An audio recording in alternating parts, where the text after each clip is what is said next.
Cette prière-là, tu vas la faire dans l'esprit. Tu vas chasser tout esprit qui est dans ta maison. Tout esprit qui est dans ta maison. Je vous ai donné une fois un témoignage ici d'une dame qui est une histoire vraie. Ce n'est pas une fable, ce n'est pas une poésie. Qui, lorsqu'elle percevait son salaire, elle ne sait pas ce qui se passe. En fait, avant même la deuxième semaine du mois, il n'y a plus rien à la maison. Ils sont que 3 ou 4 dans la maison, elle, son mari et leurs 2 enfants. Mais le sac de riz, les courses qu'ils font, mais aux 2 semaines, il n'y a plus rien. Au point où, même pour aller récupérer son salaire, puisqu'elle était enseignante, elle était dans un lieu très reculé par exemple du pays, de la ville, elle devait emprunter l'argent pour pouvoir prendre son transport pour aller récupérer son salaire. Jusqu'au jour, dans la prière, un jour, Dieu lui révèle dans une vision, en fait, que dans sa maison, elle n'était pas seule. En fait, la nourriture, si tu veux, les courses finissaient vite. Parce que dans sa maison, elle était spirituellement, physiquement, ils n'étaient que 4. Mais spirituellement, ils étaient nombreux. Il y avait des paralytiques, il y avait des boiteux, il y avait des vieillards, il y avait des personnes mais bizarres dans la maison. En fait, toutes ces personnes-là vivaient avec eux dans la maison. Là. Donc, ça fait que la nourriture qu'ils préparaient là, la nourriture là finissait. Le sac de riz, quand ils font les courses là, ça ne dure pas. Parce que spirituellement là, ils n'étaient pas seuls, ils étaient nombreux. Donc, le salaire qu'elle gagnait là, c'est des problèmes. L'argent finit, elle ne sait pas ce qui se passe. Tu vas te lever avec moi. Et dans ton esprit, tu vas faire cette prière là d'expulsion. D'expulsion. Tu vas dire Éternel, tout esprit, tout démon, tout corps étranger, toute personne qui habite ici avec nous, qu'elle soit expulsée.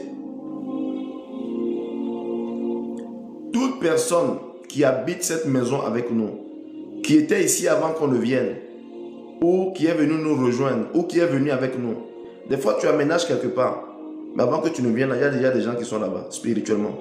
Il y a des gens qui ont vécu là-bas. Il y a eu des événements qui se sont produits dans la maison. Là. Il y a eu un deuil. C'est une maison hantée où quelqu'un t'a déjà habité là-bas. Ou quand tu as déménagé, tu es venu avec des gens. Ou ils t'ont rejoint plus tard. Est-ce que tu me suis un peu? Tu vas dire Éternel, tout esprit qui habite cette maison, que ce soit un revenant, que ce soit un fantôme, que ce soit un démon, tout esprit qui habite cette maison, tout esprit qui vit avec nous dans cette maison, que l'esprit là soit expulsé par le feu. Tu dis démon, esprit méchant, esprit impur, je te chasse par le feu du Saint-Esprit. Et prie avec autorité. Prie avec autorité. Il ne faut pas blaguer avec la prière. Là. Prie avec autorité. À partir de maintenant, c'est Christ qui règne dans cette maison. Les lieux où on passe sont des lieux où des fois, des autels ont été déjà élevés. Quelqu'un peut élever l'autel. Il est parti. Je vais vous expliquer que élever un autel, l'autel fait partie à partir du moment où constamment, quelqu'un a eu à faire un rituel quelque part. Constamment. Si la personne a habité un lieu et a eu régulièrement à faire la magie dans la maison que vous avez louée, la personne était un magicien. Et pendant des années ou même pendant des mois, pendant des semaines, elle est restée là à invoquer des esprits de la magie, des puissances des ténèbres. En fait, il a élevé un hôtel de magie là-bas. L'hôtel est déjà là. Donc lui, il va partir. Mais il y a une porte qui est ouverte. Il y a une sensibilité aux esprits démoniaques. Cet environnement-là est favorable aux esprits méchants. Ils ont une facilité à descendre. Parce qu'il y a déjà un hôtel. Il faut comprendre que pour qu'un hôtel, un esprit travaille quelque part, il a besoin d'un hôtel. Obligatoire. De la même façon que pour construire une maison, tu as besoin d'une fondation. L'autel est la fondation dont l'esprit a besoin pour travailler. L'autel est la fondation que l'esprit a besoin, la divinité a besoin pour travailler. Est-ce que tu me suis?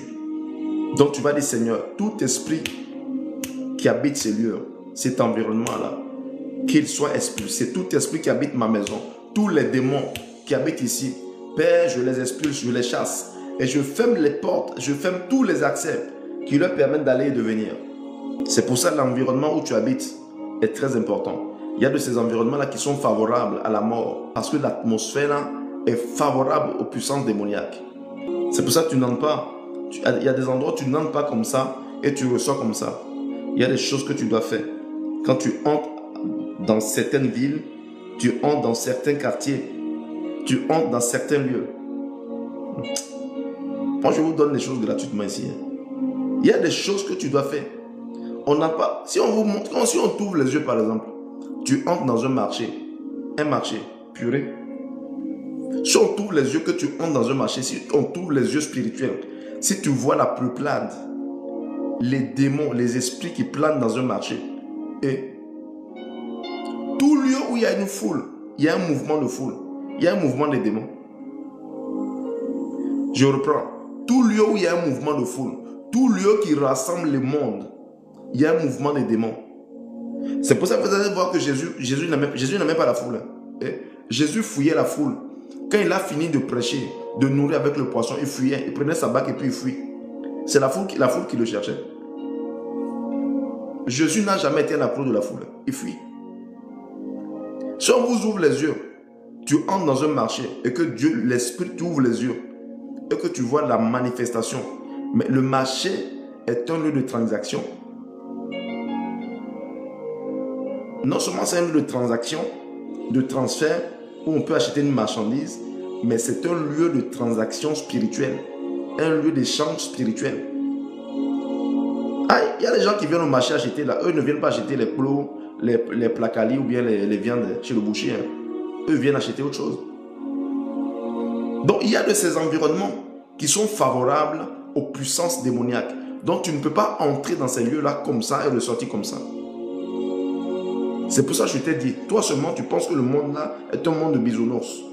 Moi je viens, je suis un enfant de Dieu, Jésus vient en moi. C'est bien, gloire à Dieu. Alléluia. Même les sorciers croient que Dieu existe.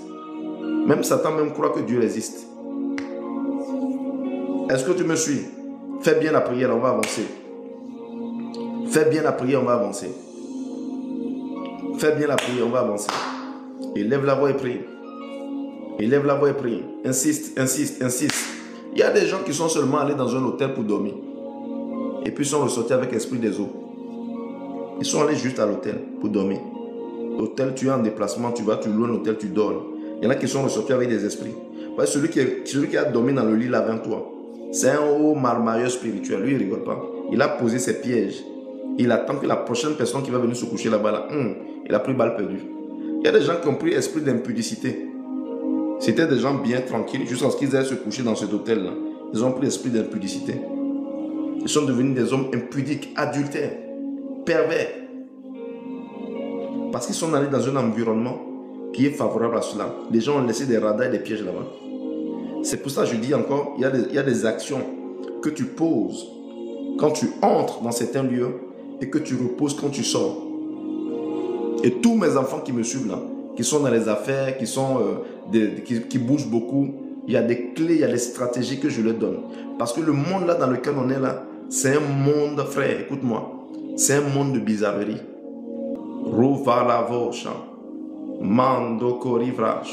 Prochainement, quand tu vas rentrer dans un marché, dis Seigneur, dès que tu es à l'entrée du marché là, Seigneur, je me couvre par ton sang.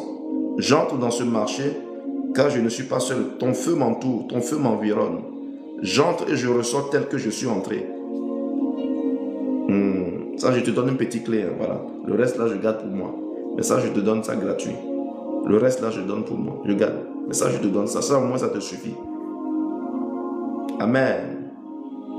Amen. Amen. Il y a des femmes qui étaient enceintes. Elles étaient enceintes. Elles sont rentrées au marché, elles sont sorties là. Elles ont perdu la grossesse.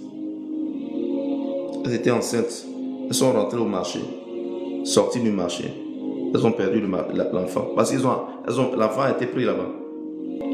Au nom de Jésus-Christ. Au nom de Jésus-Christ. Comprends. Que ce soit clair dans ta tête. Le marché est un lieu de transaction. De toutes les transactions. Les gens que tu vois, ils ont leur étalage là. Il a son étalage. Je vais aller voir souvent dans un certain marché, tu entres. La dame là a un étalage bizarre. L'étalage là, il y a une boîte de tomates, il y a 2 boîtes de cubes, il y a 3 poissons séchés. il y a qu'on appelle deux petites boîtes de tomates, de piments, 2 tas de piments, 2 sachets de sel attachés. Et puis elle est assise là-bas. Tout le matin, elle vient. Quand elle vient là, c'est son intérêt, ça. Que Dieu vous ouvre les yeux spirituellement. Oh, que je prie que tu deviennes un bulldozer spirituel. Son étalage là, c'est que ça. 2 boîtes de conserve, 1 boîte de sardines, une... Tu comprends en même temps que c'est pas ce qu'elle vient de vendre. Elle n'est pas venue vendre ça, elle n'est pas là pour ça. Elle est là pour autre chose. C'est une antenne de relais dans le marché. Là. Ah, une antenne de relais. C'est comme quand tu rentres dans cet aéroport là. Tu vois dans les films là. Tu vois un monsieur souvent, il a les lunettes ici là. Comme moi quand je suis fatigué. Il a les lunettes ici, puis il a la tête dans son journal comme ça.